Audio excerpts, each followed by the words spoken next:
Skynet is in your doctor's office. But don't freak out just yet. Let me explain. You ever sit in a waiting room for 45 minutes, then your doctor rushes in, spends half the visit staring at the computer, and you know they're gonna go home to do several more hours of charting after dinner? That is not just how it is. A lot of that pain is paperwork, insurance rules, and clunky software that was never designed for humans. And here's the wild part. We finally have AI tools that can actually fix some of this. Not a sci-fi robots doing surgery way, but in a very boring and very powerful stop wasting everybody's time way. 80% of U.S. healthcare organizations are already using AI. I grew up watching the Jetsons. So in many ways, stepping into healthcare right now is like stepping into that future world. Today, we're talking about how AI is already being used in the doctor's office, how it can make your visit better, and where the line is between this is helpful and this is freaking creepy with my medical data. Is it coming for your job? Is it saving your life? What risks does it pose? And how does it have the potential to affect you? And I'm gonna use a real product, CTRL ENTER, as a case study because it is built specifically for healthcare and for the messy admin side that makes your visit slow. This video is sponsored by CTRL ENTER, and I will show you why I agreed to work with them. I'm Dr. Chris Raynor, orthopedic surgeon, clinic owner, professional hater of bad workflows, and this is not your everyday AI hype video.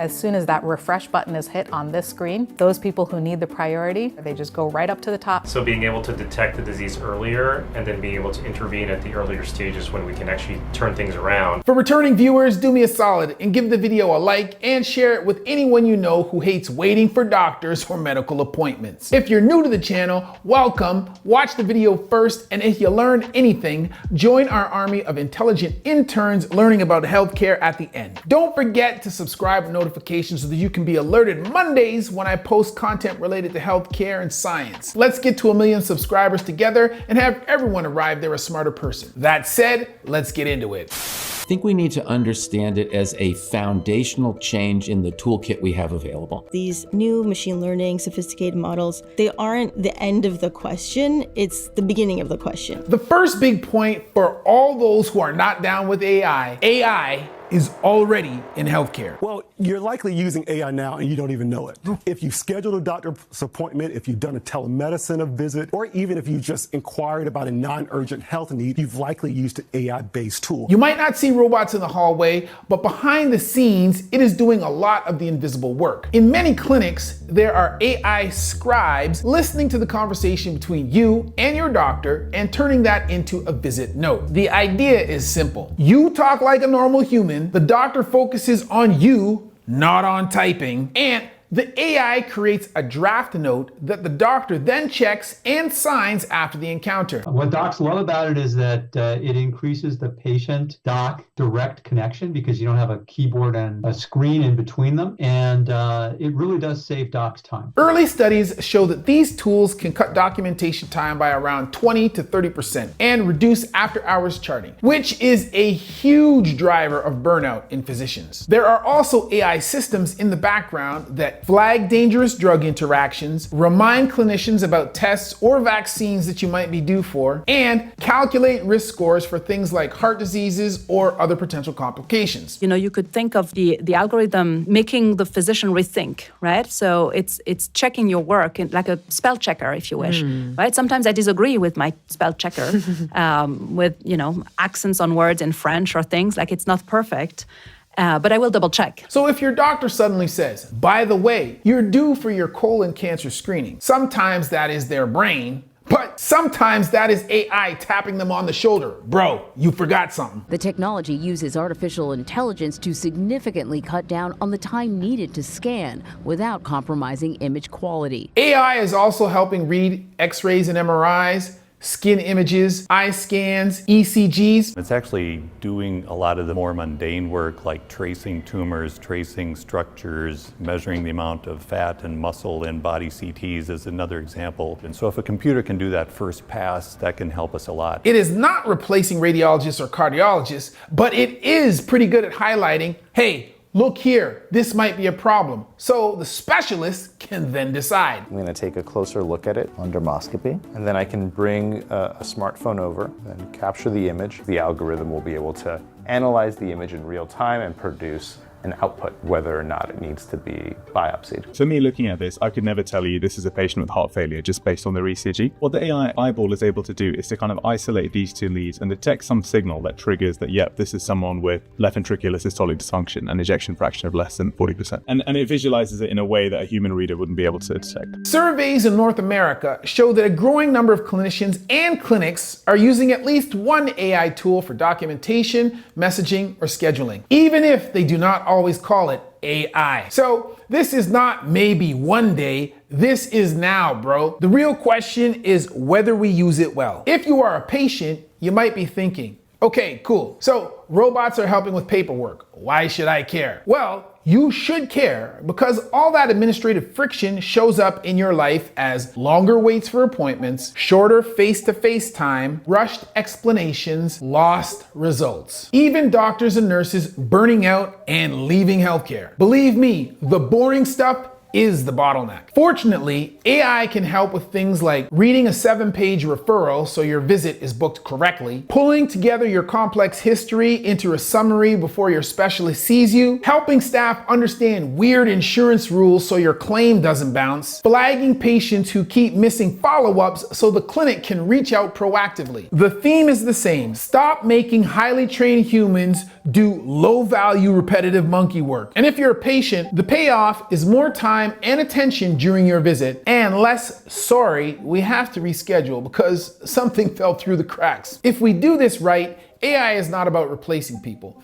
It's about making the system less stupid so the humans can actually do medicine. In rural areas, for example, local clinics, they're using AI-driven tools to help diagnose patients remotely. That means that patients are connecting with specialists without even needing to leave their community. That's a game changer. Hospitals are using AI to help predict the times that those hospitals' ERs are busiest. So they have enough nurses, they have enough techs to take care of you so you're waiting less. It's really about getting faster access for patients to breakthrough therapies. That is the upside. Now, let's talk about a concrete example. CTRL ENTER is a desktop app built specifically for healthcare teams. Think of it like this. You're on a healthcare related screen, electronic chart, insurance portal, claim system, billing software, and your brain is melting trying to find one piece of information. You press CTRL ENTER on your keyboard, a little overlay pops up, reads only what is on your screen and gives you a summary of the chart, an explanation of a denial code, suggested billing codes, whatever. A plain English explanation of some dense policy text. You never leave the screen. You do not copy and paste into some random chatbot. The AI lives alongside your workflow, not instead of it. It is an overlay, not a rip and replace EMR. No massive integration project. Deploy in days, not quarters. Install the desktop app, sign the BAA, and you are live. It's HIPAA ready with a business associate agreement available. SOC 2 Type 2 compliant, which means independent auditors have checked their security controls. End-to-end encryption with an ephemeral capture buffer, which means the data is analyzed then immediately deleted. Zero model data retention. They are not using your patient data to secretly train a general model later. From a business angle, they are aiming for more than 20 times ROI per seat by saving staff time and helping prevent insurance denials. They even have an ROI calculator on their site if you are a practice manager who lives in spreadsheets. So why am I hammering this? Because this is a pretty clean example of how AI can work in healthcare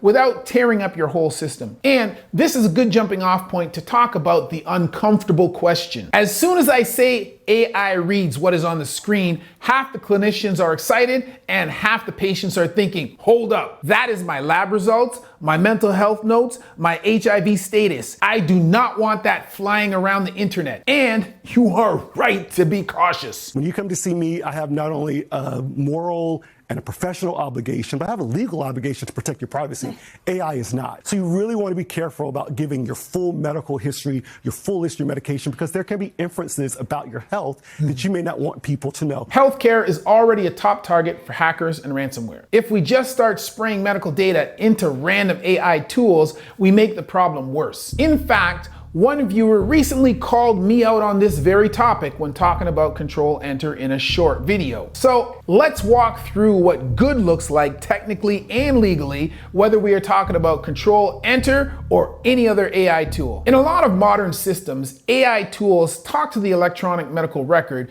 using standard building blocks called FHIR and SMART on FHIR. FHIR stands for Fast Healthcare Interoperability Resources, which is a standard for the secure exchange of electronic health data that allows different computer systems to communicate with each other. SMART on FHIR is a set of open standards that allows external applications to securely connect with and access data in electronic health records, or EHRs, and other health systems. You do not need to remember those acronyms, but here is what they do. The AI app can open inside your existing chart system already tied to the right patient. It can only read exactly what it has permissions to see. It sends back suggested notes or recommendations which the clinician can edit before they become part of the chart. On top of that, everything is encrypted in transit, accessed only with secure tokens and other user accounts, logged so there is a record of who looked at what and when. For overlay tools like Control Enter that do not plug directly into the database,